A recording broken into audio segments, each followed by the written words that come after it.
reaching boiling point. The Met Office says climate change was behind the UK's hottest June on record. Experts say the jump of nearly a full degree may not sound like much, but it is already having deadly and dangerous consequences for our ecosystem. This year, June 2023, should be a wake-up call for future climate change. Martin will be here to explain what this means now and for our future. Also in News at 10 tonight. In the largest military operation of its kind for 2 decades, Israeli forces enter the West Bank settlement of Jenin, sparking fears of a wider confrontation. Anger and disbelief as the big supermarkets are accused of overcharging motorists at the petrol pumps to boost profits. Another immigration headache for the Prime Minister as a new Tory group of MPs demand more stringent measures to bring down numbers by cutting visas for care workers. And rescued from the front lines during World War I and kept safe in Britain for a century, the Sacred Cross returned to its rightful home. More than 100 years it was kept and protected. So coming back is like something very, very precious.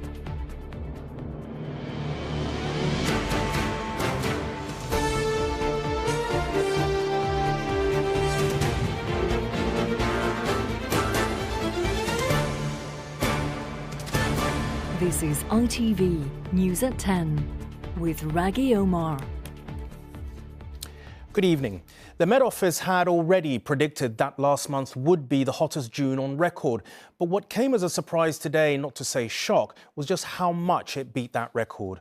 For averages of 14.9 degrees in 1940 and 1976, read 15.8 for 2023, nearly a whole degree higher. And just in case there was any doubt that climate change is the root cause, the Met Office spelt it out. The fingerprint of climate change is all over the figures, it said. Global warming caused by our activities isn't just affecting the way we live our lives, it's threatening the animals we share our planet with. Today, Llynfach Nature Reserve in the Vale of Neath is calm. But in June, this beauty spot was ravaged by a devastating wildfire. An extremely dry month, coupled with significantly hotter than average temperatures, created the perfect conditions for a fire which burned for 7 days. It came from that side over there initially and then whipped through along the cliffside here. The blaze damaged more than 100 acres of land at the nature reserve, where wildlife officers were already struggling to arrest an alarming drop in the number of water voles, due in part to climate change. So as these weather events become more frequent, we unfortunately are going to see more catastrophic events like the fire that whipped through this ecosystem here. Oh God. So many. Environment groups have also warned that last month's high temperatures caused unprecedented deaths of fish in rivers, as well as disturbing insects and plants. I was looking back at the records for the last few years. On average, we're getting 5 or 6 of these incidents in an average summer. In June alone, we had 61 incidents. The greatest increases in temperature for June were recorded across the west of the UK, with areas as far north as Orkney and south as Cornwall experiencing temperatures 2.5 degrees hotter than the 30-year average. Nationally, last month was the hottest since 1884, with the UK recording an average of 15.8 degrees centigrade. It beat the previous record held for the month in 1940 and 1976. The Met Office officially linked it to global warming, saying the increase has the fingerprints of climate change. This year, June 2023, should be a wake-up call for future climate change. Not only have we seen records broken going way back into 1884, but also we're starting to see the impacts of climate change here and now. Well done, David. But the risk of extreme heat is heightened in older people. On the hottest days last summer, care home deaths were nearly 10% above average. June was extremely hot ever I have experienced in past. And we had to do a lot of care and pay a lot of attention towards the dehydration. Back at Llynfach, the green shoots of recovery are already visible. But in this valley and across the UK, there's concern that these record-breaking temperatures are becoming far too common. Rhys Williams, News at 10, Vale of Neath. Far too common, and it certainly looks like more and more of what happened in June is part of an upward trend. And Martin is here to take us through the findings. Martin. Well, Rageh, the thing about this data that we've got to remember is it goes back a really, really long way. So all the way to 1884, that is 139 years. So take this June's average temperature of 15.8 degrees. That smashed the previous record set in 1940 and 1976 by 0.9 degrees. Let's put that in context. Previously, records have only been pipped by 0.1 degrees. It now means over the last 139 years, 8 of the 12 warmest calendar month records have been set in the last 17 years. Now, in the recent short term, our weather has been impacted by sea temperatures, a marine heat wave caused in part by El Nino and in part by a lack of Saharan dust to reflect away the sun's rays, has seen surface sea temperatures up by nearly 5 degrees in many places around the UK. But whilst 1 month alone isn't proof of climate change, the trend is undeniable. Look at this. Each stripe here represents a different average temperature since those records began in 1884. The darker blue, the cooler, the darker red, the warmer. And you can see, as we head away from me towards this century, temperatures very clearly increasing. And all of this, of course, doesn't just impact humans, as we saw in Rhys's report, it impacts nature too. Take, for example, whiteworm lichen, a type of fungus usually found on mountains. It's now extinct in Wales. And the Wildlife Trust says native bee species struggle during hot spells, meaning the population is in decline and it's likely to worsen as climate change progresses. And all this isn't confirmed to the UK. This was a mass die-off of fish on the coast of Texas as a result of low oxygen levels. Now, we don't yet have a full global data picture for June, but if we go back to May, Rageh, and take a look there, that was the second warmest on record. So this is a worldwide problem which we need global solutions for. Thanks very much indeed, Martin. Abroad now, and Israel's forces are still sealing off a Palestinian refugee camp in the city of Jenin in the occupied West Bank.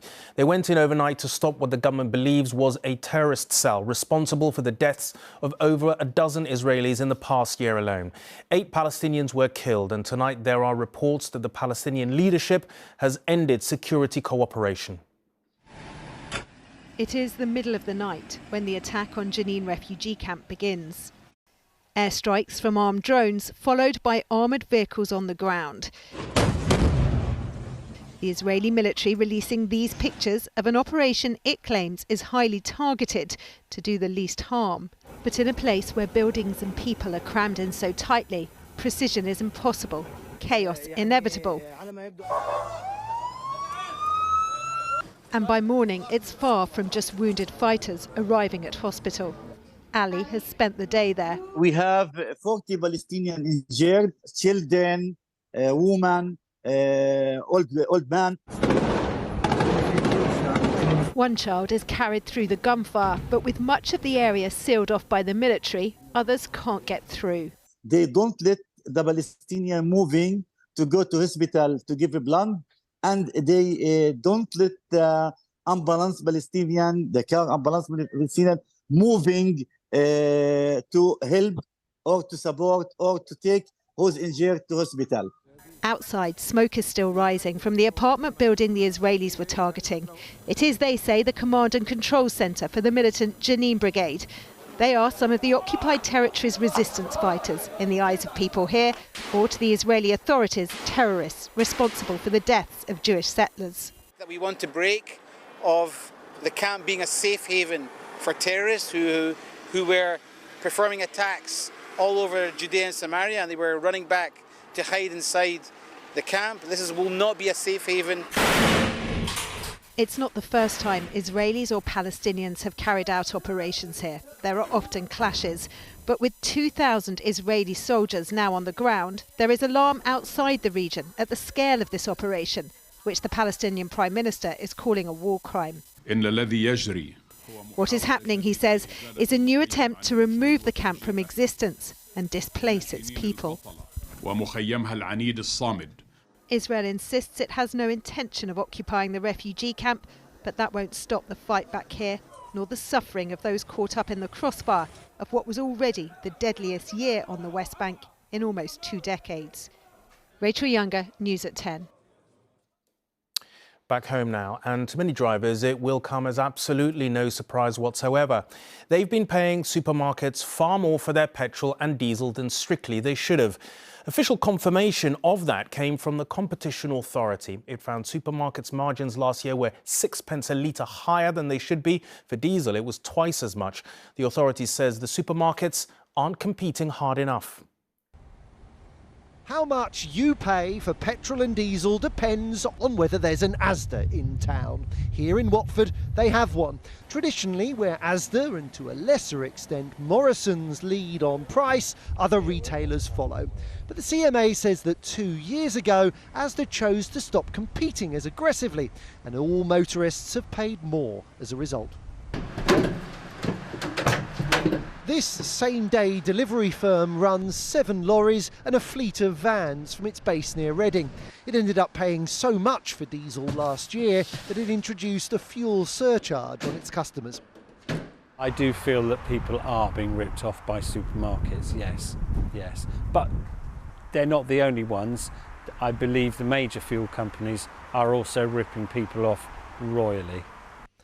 According to the Competition and Markets Authority, the big 4 supermarkets operate 18% of the UK's forecourts, but they account for 43% of all petrol and diesel that's sold. The CMA says last year, drivers paid 6p a litre more to fill up at the supermarket than in 2019 due to weaker competition. As a result, the supermarkets took an extra £900 million at the pump. The CMA says the market isn't working. Separately, it decided to fine Asda a total of £60,000. There were 2 separate fines that we imposed, each for £30,000, and one related to a failure to provide information that we needed in response to an information request, and the other was a failure to provide the right kind of representative to answer our questions in an interview. The CMA is not saying that the supermarkets broke competition law or that they acted like a cartel, but it does conclude that when Russia invaded Ukraine and the market price of oil spiked, that Asda and Morrison's saw an opportunity to increase their profit margins. They took it and their rivals followed. None of the supermarkets were doing interviews today. Last week, though, executives from all 4 appeared before MPs and denied they were treating customers unfairly. Although the CMA report and the fines it has imposed raise questions about the evidence that Asda gave. The Asda fuel pricing strategy policy hasn't changed over many years. The CMA have everything. We have fully engaged with them on everything. I have been to the CMA, we've had the conversations, they have all of our documentation.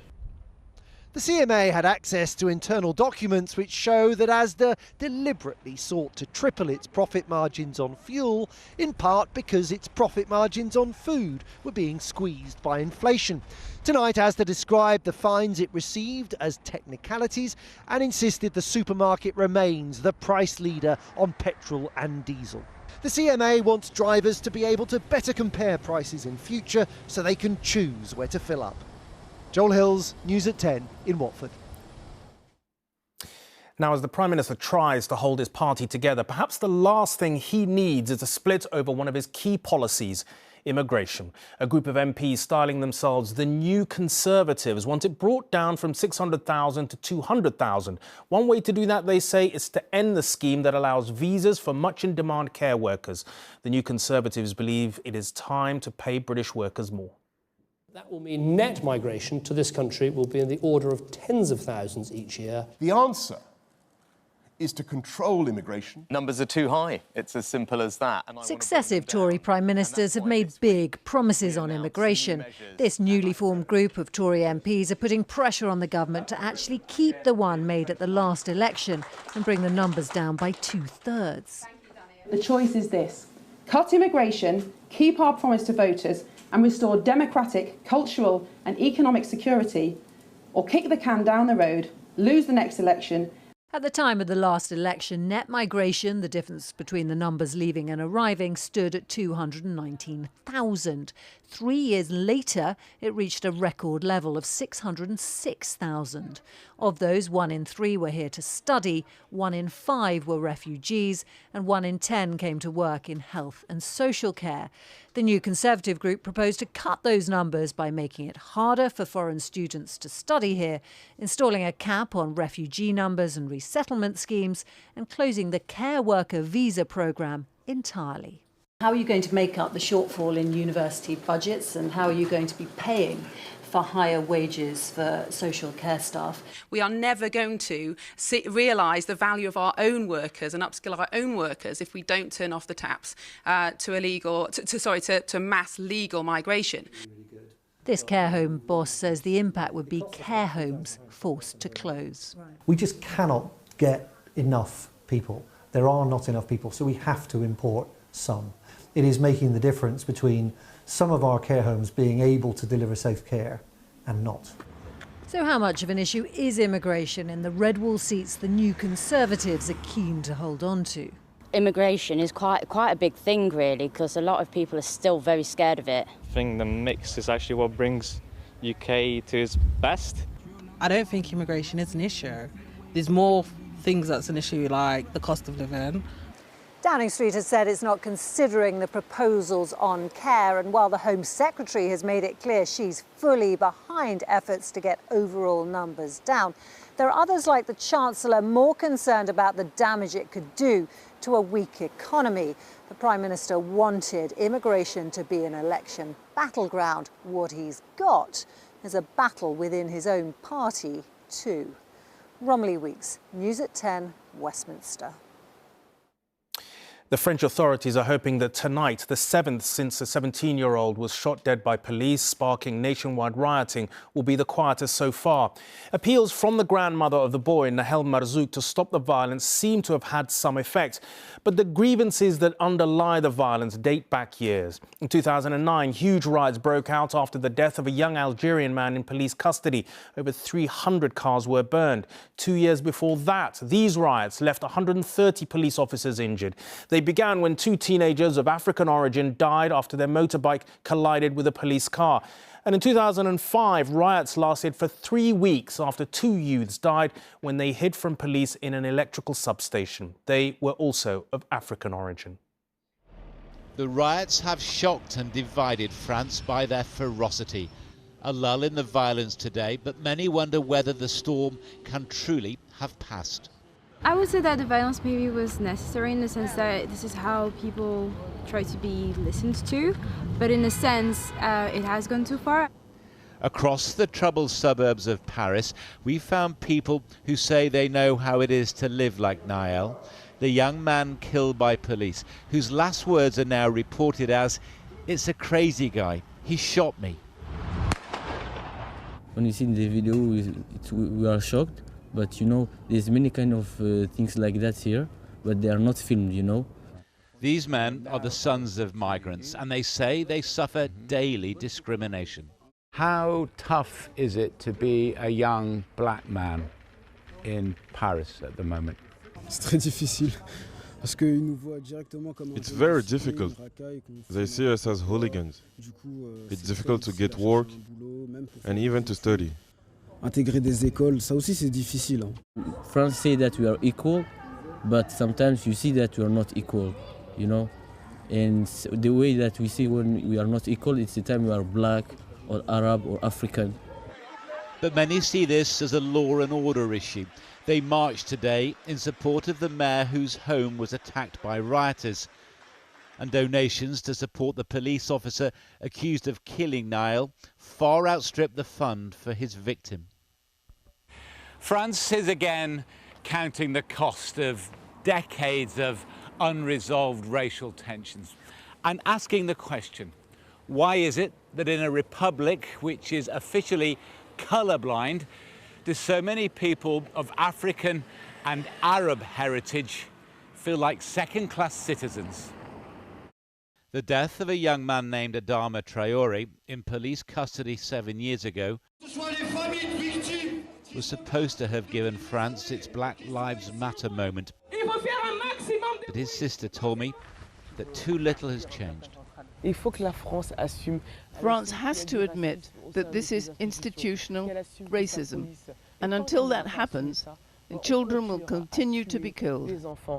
The violence may have subsided for now, but the tensions that have given rise to so much destruction remain. John Ray, News at 10, Paris. Now to the supposedly soothing trend of puppy yoga. It's a phenomenon promoted on social media by celebrities and influencers. It offers the spirituality of yoga with the added stress-busting benefits of meeting and cuddling cute pet dogs. But as an ITV News investigation has found, what is relaxing for the paying customers is extremely stressful and probably harmful for the puppies, who are effectively being used as props. They are left overtired and thirsty. Some are simply too young to be taken away from their mothers. And the whole booming business is totally unchecked. It is the fast-growing fad flooding the feeds of influencers on social media and reality TV shows like The Only Way is Essex. Come here, puppy. Puppy yoga, that's right, a yoga class, but with puppies. Customers pay up to £40 for an hour to spend time with very small, very young dogs. All harmless fun. If you're quite tight in the hamstrings. Well, no. Not according to leading animal welfare organisations who condemned the craze as damaging and irresponsible. Over several weeks, we filmed undercover at classes across the country. At the Bully Barnes Puppy Yoga in Essex, the puppies were placed in this warm room for an hour with no access to water. Is there any water right there? They have water. No. Might make them pee more. Yeah. They were not allowed to leave the room, despite trying several times when the door opened. After the class, we discovered just how young the dogs were when they were first used here. How old were they when they started doing the yoga? They've been coming yoga since they were 6.5 weeks old. These puppies are far too young to be in an environment which is away from the mother.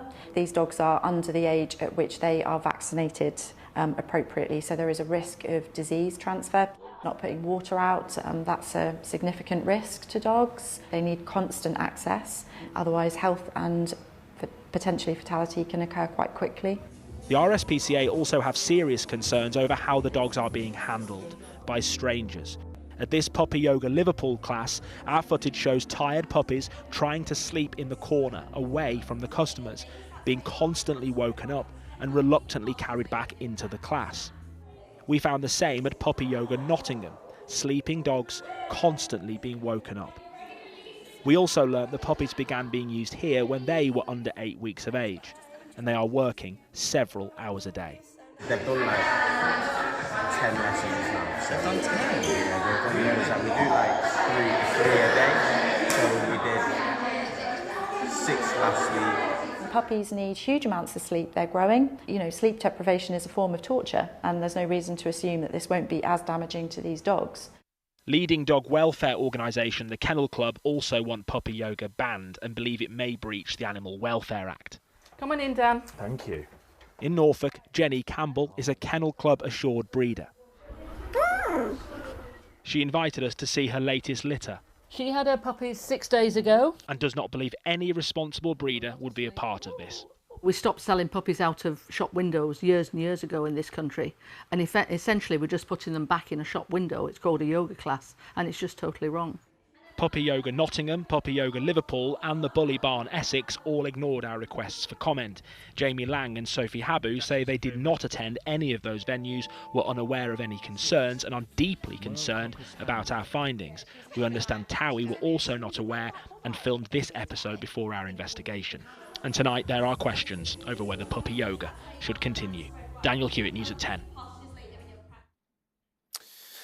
One of the country's most famous cricket fans, the Prime Minister, has come down on England's side in the debate in the sport about the stumping of England's Johnny Bairstow in the Ashes yesterday. According to his Downing Street spokesman, Mr Sunak, who was at the Lords on Saturday, agreed with England captain Ben Stokes that Bairstow's dismissal was not in the spirit of the game. Now, Britain's annual summer romance with tennis was rekindled at Wimbledon today. The tournament is playing a little hard to get this year, with tighter bag checks and, because of the tournament's return, to a high demand for tickets and longer queues for those without them. On court, it was business as usual for Novak Djokovic and the traditional mixed fortunes for the homegrown players. Day one of Wimbledon, the Pims has been flowing, The strawberries and cream going down a treat. And even the weather seemed to be on side. The return too of that Wimbledon tradition of queuing for a last-minute ticket. But not everyone was happy about the long wait.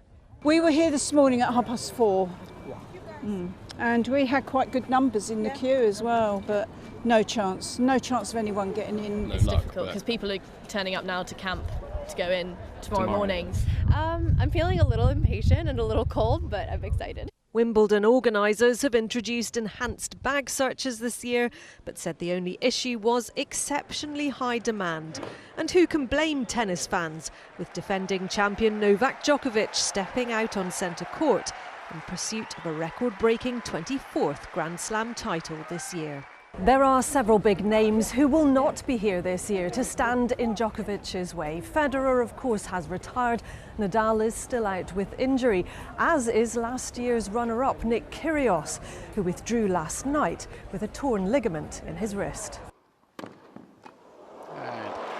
But it wouldn't be Wimbledon without rain, and this year it came early, stopping Djokovic as he took the first set against Pedro Cachin.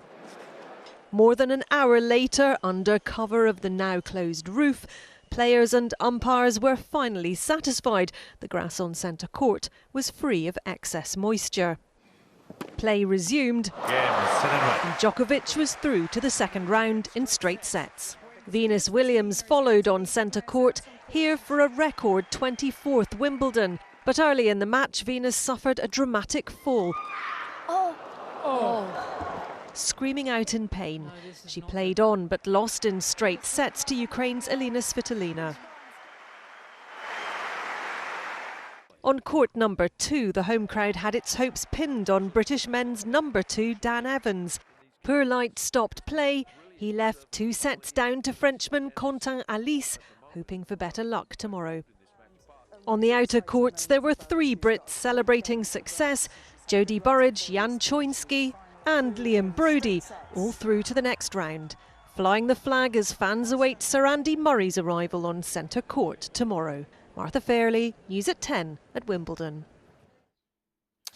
Finally, well over a century ago, a crucifix was found by British troops among the ruins of a French church. It was on the front line of what was the Battle of the Somme, the First World War's bloodiest.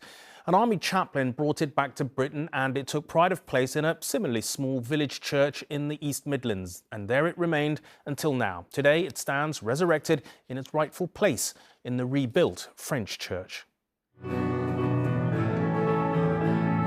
At a time where so much was lost, in this part of northern France, something special gained.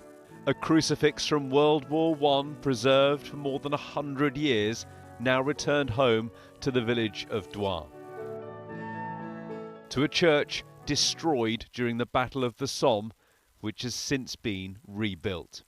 The Reverend Percy Hewson, a British Army chaplain who was stationed near Douai, brought the crucifix to the East Midlands when he later became vicar of a church in Tinwell. I think we didn't realise the significance until we've actually come here, that it's so much more important for them to have the cross here. For us, we were caretakers, and now there's that aspect of permanence coming back to the church in Douai. In Douai, the trenches from 1916 remain today, a poignant reminder of a battle which resulted in more than 1 million people being killed or injured. The fallen were remembered at the First World War cemetery in the French village, part of a special day of commemorations to mark the return of the crucifix. It was more than 100 years. It was kept and protected. So coming back is something very, very precious, I think. The link between the 2 villages will remain through the history of this crucifix, which after more than a century is finally back where it belongs. Mark McQuillan, News at 10. And that is all for tonight. Remember, you can find regular news updates on our ITVX streaming service. But from me and the rest of the team, very good night. Thanks for watching.